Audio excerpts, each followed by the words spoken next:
والعاقبة للمتقين والصلاة والسلام على من كان نبيا وآدم بين الماء والتين وعلى آله الطيبين الطاهرين وأصحابه وأزواجه وأولياء ملته أجمعين. أما بعد، قال الله تبارك وتعالى في الكلام المجيد والفرقان الحميد: فأعوذ بالله من الشيطان الرجيم، بسم الله الرحمن الرحيم. يا أيها الذين آمنوا اتقوا الله وكونوا مع الصادقين.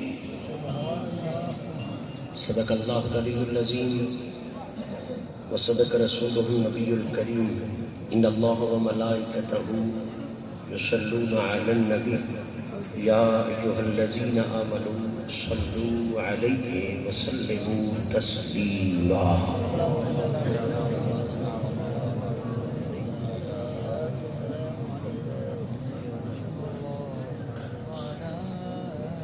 حمد و ثناء رب ذو جلال اور ہدیہ درود و سلام بحضور سرور کائنات فخر موجودات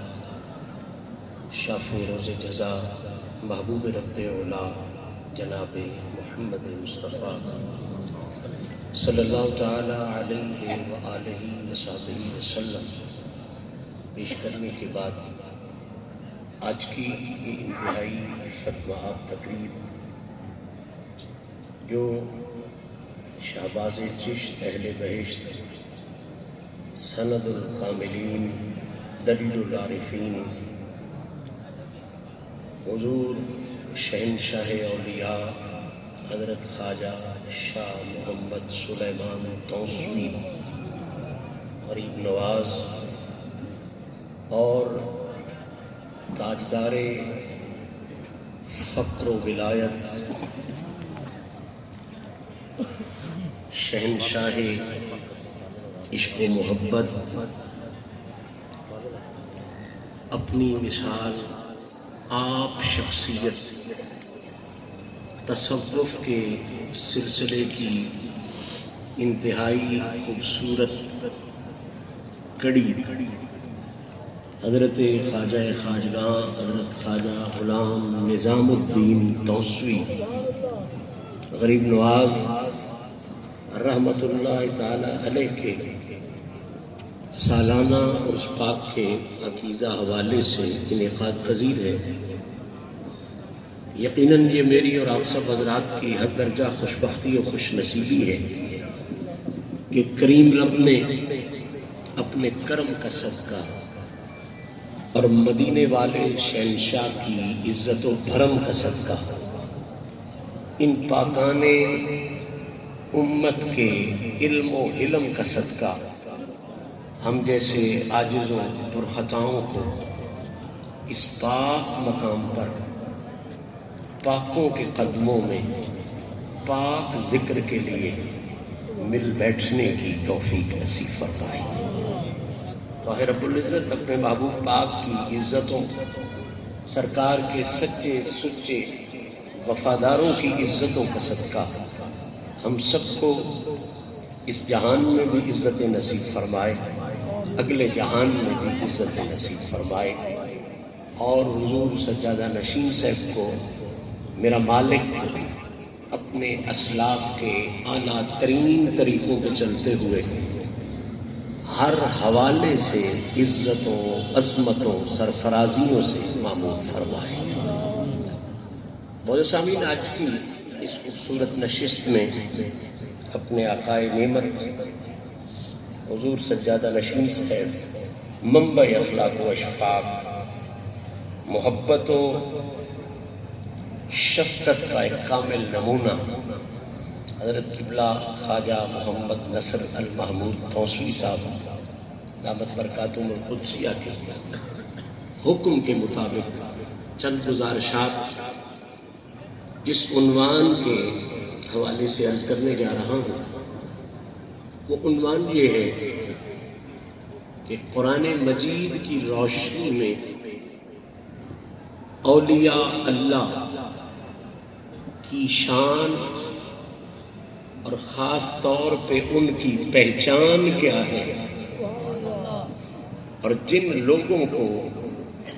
ان پاکان امت کی نسبتیں نصیب ہو جاتی ہیں ان خوش بختوں پر میرے مالک کا خاص انعام کیا ہے۔ بغیر کسی تمہید کے آئیے جو آیہ مبارکہ میں نے بطور سرنامہ کلام تلاوت کرنے کا شرف حاصل کیا، اس کے حسن کی خیرات مانگتے ہیں۔ ارشاد ربانی ہے، یا ایھا الذین آمنو، اے ایمان والو، اتقوا اللہ، تقوی اختیار کرو۔ اور حکم ختم نہیں ہوا، آرڈر ختم نہیں ہوا، بلکہ اس کے ساتھ آرڈر کا انتہائی قیمتی حصہ موجود ہے، اور وہ یہ ہے کہ ایمان والو تقوی بھی اختیار کرو، لیکن اپنے ایمان اور تقوی پر تم ناز نہ کرنا۔ میں یوں کہوں تو زیادہ مناسب ہوگا کہ ایمان اور تقوی پر صرف بھروسہ نہ کر لینا، صرف اسی پر نہ بیٹھ جانا، بلکہ وَكُونُوا مَعَ الصَّادِقِينَ، ایمان بھی ہے تم میں، تقوی بھی حاصل کر لیا، پھر بھی ضروری ہے کہ تم ان لوگوں کی سنگت اختیار کرو جن کو مالک نے تن کا بھی سچا بنا کے بھیجا ہے اور من کا بھی سچا بنا کے بھیجا۔ قرآن مجید کی جامعیت ہے کہ ایک ایک لفظ میں مضامین، مفاہیم، عناوین کے سمندر ہوتے ہیں۔ میں بہت شارٹ بھی کروں تو پہلا کمال کا مضمون اس آیہ مبارکہ میں یا ایھا الذین آمنو میں بیان ہوا ہے۔ دوسرا انتہائی نفیس ترین موضوع اور مضمون اتقوا اللہ میں بیان ہوا ہے، اور تیسرے مضمون کے لیے اگر میں یہ کہہ دوں تو قطعاً مبالغہ نہیں کہ ایسا مضمون جو کچے وکھرے کر دیتا ہے اور سچے وکھرے کر دیتا ہے، وہ تیسرا کمال کا مضمون میرے مالک نے کونوا مع الصادقین میں بیان کیا ہے۔ اب آئیے ایک ایک لفظ کے آگے کلی ڈالتے ہیں، اس یقین کے ساتھ کہ پلے تو کچھ نہیں، لیکن بقول خواجہ غلام علی حیدر، بے باغ بہار گلزار وچوں ایک ڈگڑا کنڈڑا میں بھی سہی،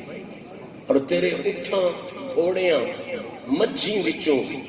ایک بھیڑ دا جنڑا میں بھی سہی، تیرے عالم فاضل مفتی بہت ایک مسخرہ بھنڈڑا میں بھی سہی۔ اور آئیں سارے مل کے آج پیر پٹھان کی بارگاہ میں یہ التجا پیش کریں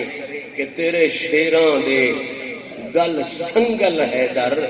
ایک کتڑا مندڑا میں بھی سہی۔ تو سائیں کے کتڑوں مندڑوں میں نام لکھوانے کے لیے، مسخروں بھنڈڑوں میں نام لکھوانے کے لیے آئیں ان خوبصورت لفظوں کے حسن کی خیرات مانگتے ہیں۔ مالک ارشاد فرما رہا ہے خطاب کر کے کہ اے ایمان والو، چونکہ ہم اہل سنت ہیں، اہل طریقت ہیں، اہل محبت ہیں، اور ہمیں ہمارے مشائخ نے بتایا ہے ہمارے دین کی ابتدا بھی محمد ہے، ہمارے عشق کی انتہا بھی محمد ہے۔ تو پہلا جملہ میں چاہوں گا اسی ابتدا کے حوالے سے ابتدا ہو۔ میں نے الحمدللہ کمپیریٹیو ریلیجن میں ایم اے کیا تھا، ادھر سے اسلامک یونیورسٹی سے ایم اے اصول الدین کا ایک حصہ ہے کمپیریٹیو ریلیجن۔ میں ضامن ہوں اس بات کا کہ میں نے جس انداز میں کتابیں آج کل پائی جاتی ہیں، آسمانی کتابیں تورات انجیل زبور، اگرچہ بہت سی تعریف ہو چکی ہے، بڑی سی تبدیلی ہو چکی ہے، لیکن میں نے ان کو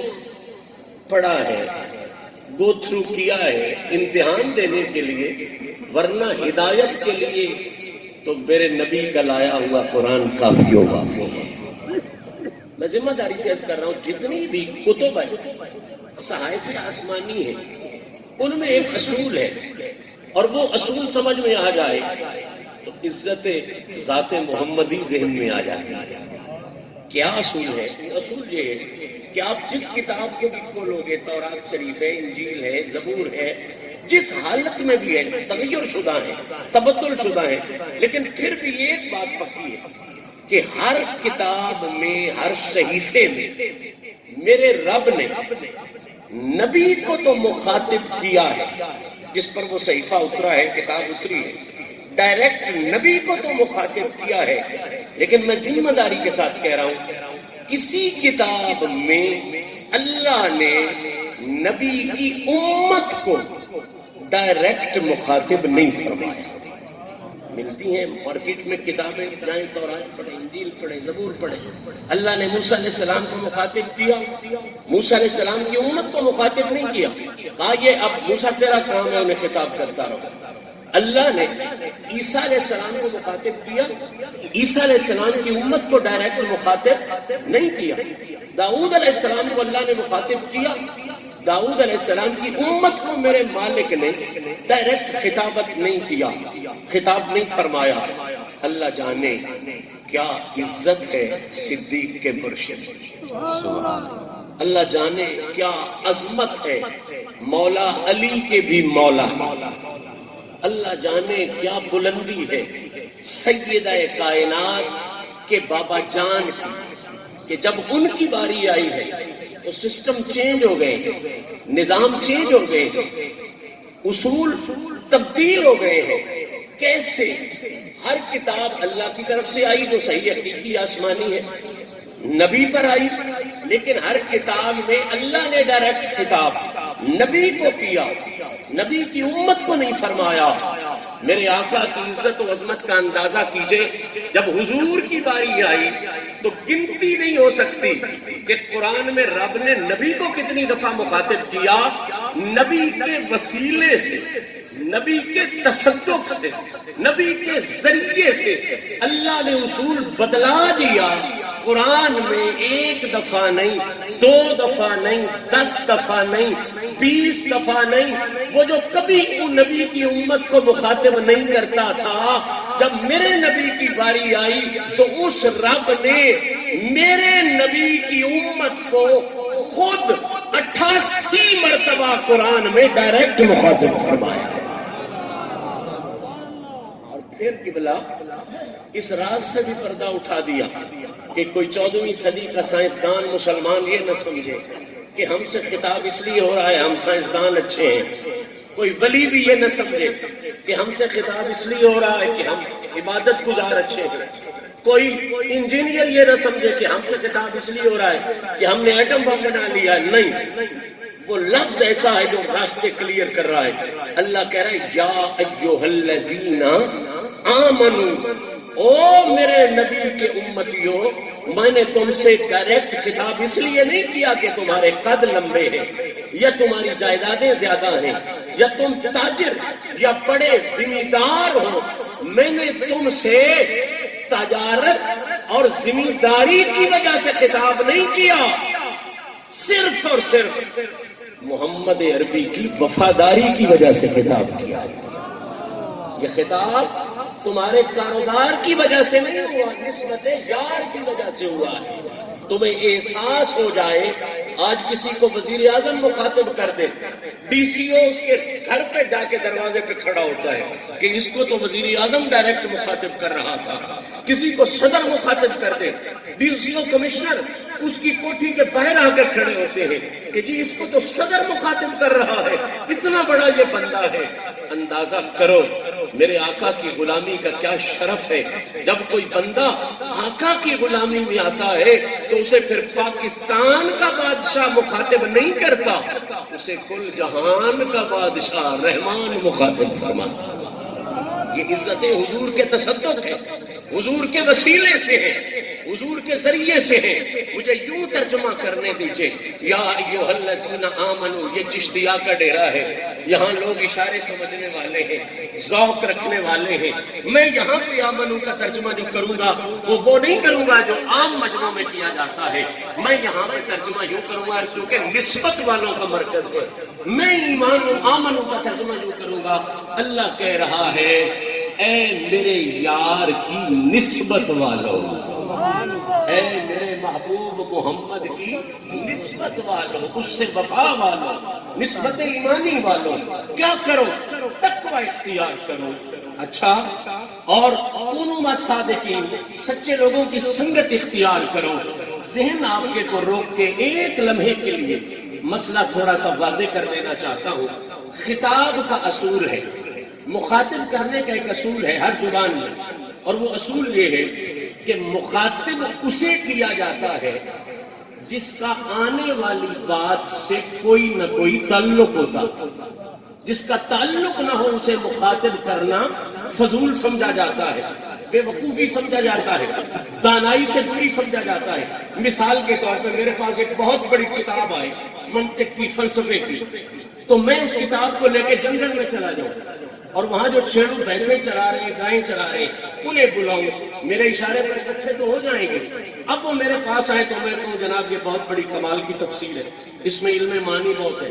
علم کلام بہت ہے، اس میں بلاغت بہت ہے، اس میں منطق بہت ہے، تو وہ ڈنڈا جو بھینسوں کے لیے لیے پھرے ہوں گے نا، وہ پہلے میرے سر پہ ماریں گے کہ تیرا دماغ خراب ہے، ہم بھینسیں چرانے والے لوگ ہیں، ہمیں کیا پتا منطق کیا ہوتی ہے، ہمیں کیا پتا بلاغت کیا ہوتی ہے، تو نے اس کتاب کی بات کرنی ہے تو جا پیر پٹھان کے روزے پہ جا،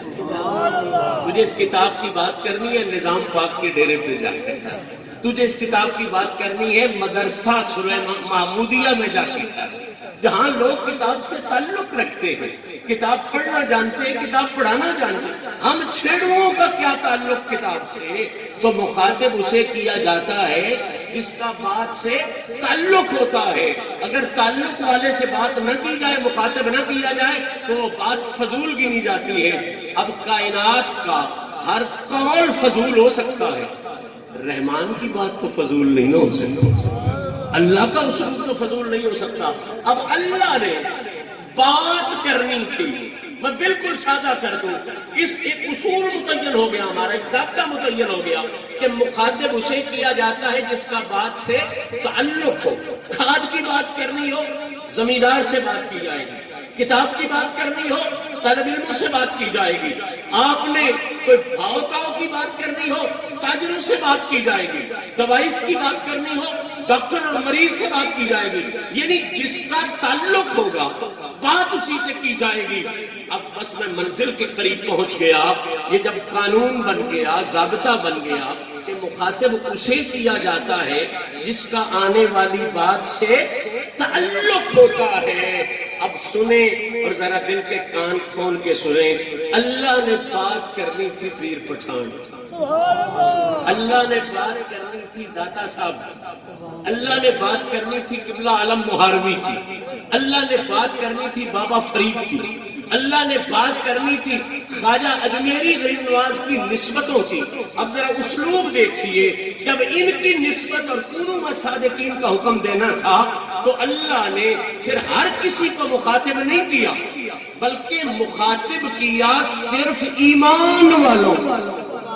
مخاطب کی نے کیا صرف، تاکہ اور سمجھ نہ بھی آئے تمہیں آیت کی، اتنا تو پتا چل جائے اس خطاب سے ہی کہ ولیوں کی سنگت ہو، ولیوں کی نسبت ہو، ولیوں کی عزت ہو، ولیوں کی بلندی ہو، ولیوں کی غلامی ہو، یہ ایسا سبجیکٹ ہے، یہ ایسا مضمون ہے، یہ ایسا ٹاپک ہے، اس سے بے ایمانوں کا تعلق ہی کوئی نہیں ہے۔ اللہ نے ایمان والوں کو مخاطب کر کے کلیئر کر دیا کہ اولیاء اللہ کی غلامی آج بھی، کل بھی اور آنے والے کل میں بھی صرف انہیں نصیب ہوتی ہے جنہیں مالک پہلے ایمان عطا کرتا ہے، پھر ولیوں کی غلامی کا شرف عطا کرتا ہے۔ اب آپ کے ذہن میں سوال ابھر سکتا ہے کہ یہ تم نے کیسے بات سمجھا دی؟ بھائی میں نے بڑے سادے اسلوب سے بات کی، مخاطب کرنے میں یہ بات کلیئر ہو گئی کہ یہ سبجیکٹ بے ایمانوں کا نہیں ہے، یہ ٹاپک بے ایمانوں کا نہیں ہے، یہ ٹاپک ہے ایمان والوں کا، یہ سبجیکٹ ہے ایمان والوں کا، اور ترتیب میں پہلے ایمان بھی آ گیا جو یہ کلیئر کر گیا کہ دنیا والوں پھلی نہ پڑنا، غلط فہمی کا شکار نہ ہونا، یہ بات دل پہ لکھ لینا، کائنات کا کوئی بے ایمان ولیوں کا وفادار نہیں ہو سکتا، اور کوئی بے ایمان ولیوں کا وفادار نہیں ہو سکتا، اور کوئی ایمان والا کبھی بھی ولیوں کا غدار نہیں۔ خود اندازہ کریں، جب ایمان والا ولی کا غدار نہیں ہوتا تو پھر ایمان والا علی کا غدار کیسے ہوگا؟ ایمان والا عثمان پاک کا غدار کیسے ہوگا؟ ایمان والا حضرت عمر پاک کا غدار کیسے ہوگا؟ ایمان والا سیدنا صدیق اکبر کا غدار کیسے ہوگا؟ حضور کے صحابہ اور اہل بیت کا غدار کیسا ہوگا؟ یہ آمنو ہی تو کلیئر کر گیا ہے کہ لوگوں ایمان والوں کی پہچان ہی یہ ہے، یہ ولی کے بھی وفادار ہیں، یہ علی کے بھی وفادار ہیں، یہ عثمان کے بھی وفادار ہیں، یہ امیر عمر کے بھی وفادار ہیں، یہ صدیق اکبر کے بھی وفادار ہیں، اور صرف یہاں تک نہیں، انہیں جہاں جہاں نسبت محمدی نصیب ہوتی ہے یہ وہاں وہاں اپنی وفاؤں کے نذرانے پیش کیا۔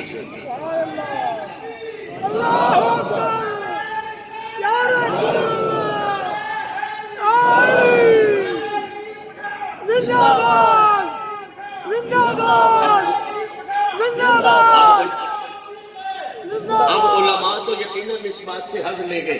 لیکن کچھ میرے جیسے پیر بھائی بھی حاضر ہوں گے جنہیں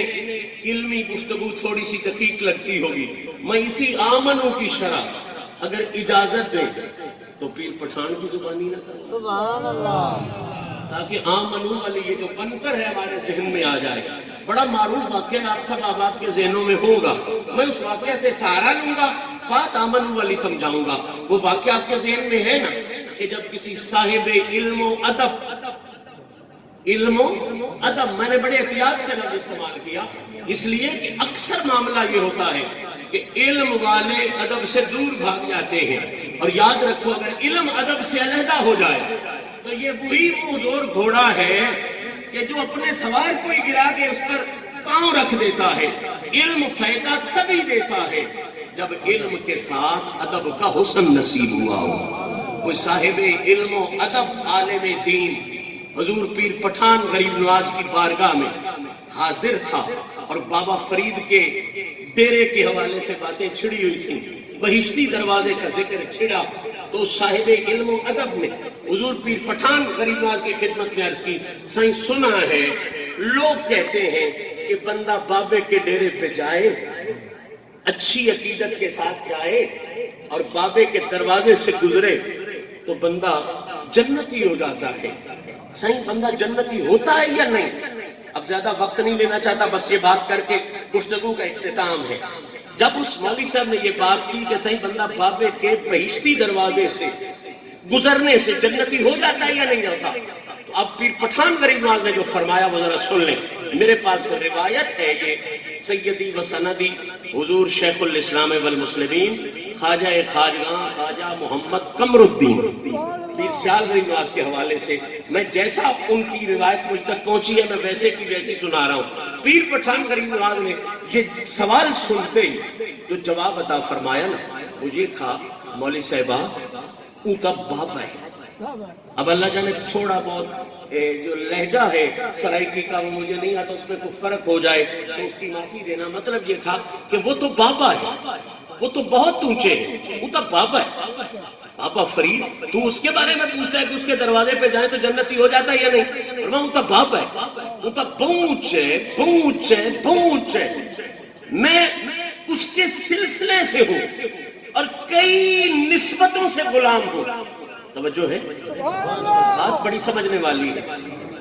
جب اس نے سوال کیا کہ صحیح بابے کے دروازے پہ بندہ جا کے جنتی ہو جاتا ہے، تو حضور پیر پٹھان نے فرمایا بابا تو اتنا اونچا ہے اسے تو دروازے پہ لانے کی محتاجی بھی کوئی نہیں، وہ تو اتنا کریم ہے، کوئی کوئی گھر بیٹھے اسے یاد کر لے، جنت اگلے کے گھر بھی بھجوا سکتا ہے۔ بہت اونچا ہے۔ رہ گئی بات یہ کہ تو یہ پوچھنا چاہتا ہے کہ بندہ ولی کے ڈیرے پہ جا کے جنتی ہوتا ہے یا نہیں؟ فرمایا میں اس سلسلے کے غلاموں میں غلام ہوں، لیکن جو تیرا سوال ہے وہ سن لے۔ فرمایا مولوی صاحبہ جنتی تا وہ بھی تھی ویندے جیڑا میں فقیر دے ٹبے تے آوے، وہ بھی تھی ویندے جیڑا میں فقیر دے۔ اب وہ صرف صاحب علم نہیں تھا نا، ساتھ میں ادب والا بھی تھا۔ اس نے اچھا سوال کیا، اور اچھے سوال کا فائدہ یہ ہوتا ہے کہ صرف ایک سائل کو خیرات نہیں ملتی، ہمیشہ کے لیے خیرات ہو جاتی ہے۔ یہی کمال ہوتا ہے اچھے سوال کا۔ امام حسن فرماتے ہیں اچھا سوال کر لینا یہ اچھا دین ہے، آدھا دین ہے، اچھے سوال میں پڑا ہوا ہے۔ اب اس مولوی صاحب نے کمال کا سوال کیا، بیٹھا حضرت کے پاس تھا، ٹبے پہ بیٹھا تھا، حضرت کے قریب بیٹھا تھا، کہتا ہے حضور آپ فرما رہے ہیں جنتی تا وہ بھی تھی ویندہ ہے جیڑا میں فقیر دے ٹبے تے آ ویندہ ہے۔ بیٹھا ہوا پاس ہے، کہنے لگا حضور میں جیا بدبخت بھی۔ بیٹھا پہلے ٹبے پہ ہے، سائیں کریمی پہ ہے، مہربانی پہ ہے، رحمت تھی پورے جوش پر، میں بھی نہ تھا کچھ بے خبر، تجھ کو تجھی سے مانگ کر اچھا رہا منگتا تیرا۔ خوب سوال کیا، نے کہا میں جیا بدبخت بھی۔ آیا تو پہلے بیٹھے تھا، اب جو پیر پٹھان نے جواباً جملہ ارشاد فرمایا وہ سارے مسئلے حل کر گیا۔ فرمایا مولوی صاحبہ کیا کہتا ہے؟ کہتا حضور میں جیا بدبخت بھی، ٹبے تے آ کے جنتی تھی ویسی۔ اب وہ جملہ اگر سمجھ میں آ جائے آگے جانے کی ضرورت ہی نہیں۔ فرمایا مولوی صاحبہ سوچ بدبخت کی تھا آسی کیوں؟ بدبخت کی تھا۔ اب یہاں پر میرے سیدی و سندی حضور شیخ الاسلام خواجہ خواجہ خواجہ محمد قمر الدین آپ فرمایا کرتے تھے پیر پٹھان نے جملہ ایک کہا ہے، مسئلے کئی بیان فرما دیے، ان میں سے دو مسئلے جن کا تعلق آمنو کے ساتھ ہے، میں صرف وہی عرض کروں گا۔ وہ دو مسئلے کیا تھے؟ پیر صاحب فرمایا کرتے تھے، پیر پٹھان نے کہا نا بدبخت ایتھا آسی کیوں؟ فرمایا اس کا مطلب ہے پیر پٹھان نے پارٹیاں دو بنا دی، اس ایک فکرے سے پارٹیاں دو بنا دی ہیں، ایک ہو گئے ہیں بدبخت اور ایک ہو گئے ہیں خوشبخت، ایک ہو گئے بدبخت اور ایک ہو گئے۔ پیر پٹھان کا یہ جملہ کہ بدبخت ایتھا آسی کیوں، اس کا پہلا مطلب یہ ہے کہ لوگوں بدبختوں کی جتنی منتیں کر لو، جتنے ترلے کر لو، جتنے ہاڑے ڈال لو، وہ ولیوں کے ڈیروں پہ آ نہیں سکتے، اور بختوں والوں پہ جتنے بم پھٹا لو یہ خواجہ نظام کا در چھوڑ کے جا نہیں سکتے۔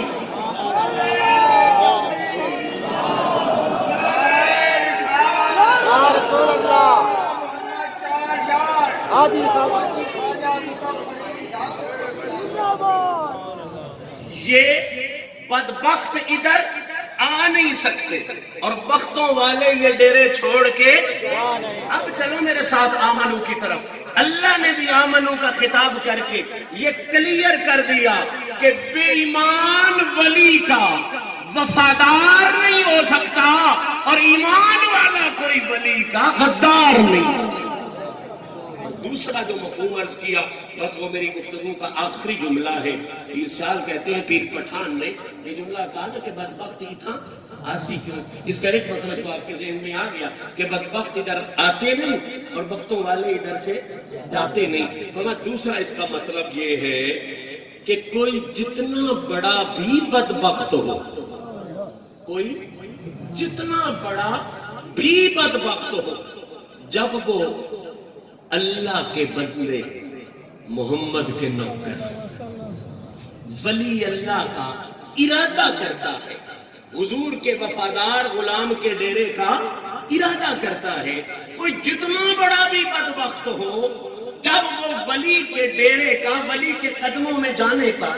دل سے ارادہ کرتا ہے، بدبخت اتنا آ نہیں سکتا۔ کا دوسرا مطلب یہ ہے کوئی جتنا بڑا بدبخت ہو، جب وہ ولی کے ڈیرے کا دل سے، نیت سے ارادہ کرتا ہے تو مالک اسے بدبخت رہنے ہی نہیں دیتا، پہلے بخت دیتا ہے پھر تو اسے آنے کی توفیق عطا۔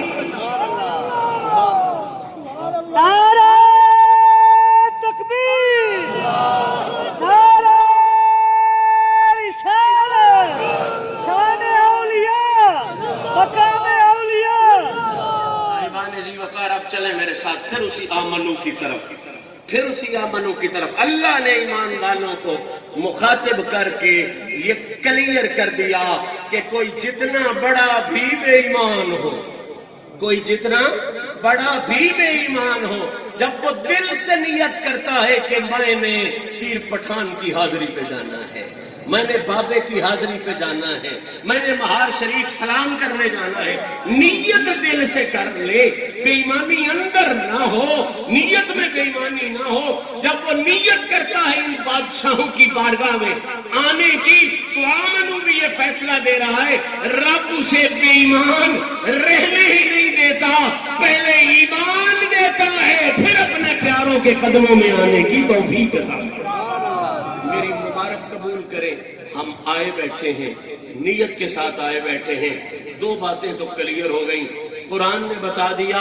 اللہ نے ایمان عطا کر دیا ہے، پیر پٹھان نے بتا دیا اللہ نے بخت عطا کر دیا ہے۔ اللہ کریم میری اور آپ کی حاضری کو شرف قبولیت عطا فرمائے۔ میں نے جو گزارشات کی انسان ہونے کے ناطے بہت سی غلطیاں کی ہوں گی، معافیاں نصیب فرمائے۔ مضمون 3 ہے اس آیہ مبارکہ میں، میں ابھی آمنو پہ بیٹھا ہوں، پھر ملتے رہیں گے، اتقوا اللہ پہ بات ہوگی، اور جو کامل مضمون ہے اس حوالے سے بڑا ضروری سمجھنے والا وہ تیسری جگہ پہ ہے، کونوا مع الصادقین، کہ ہر کوئی ولی نہیں ہوتا،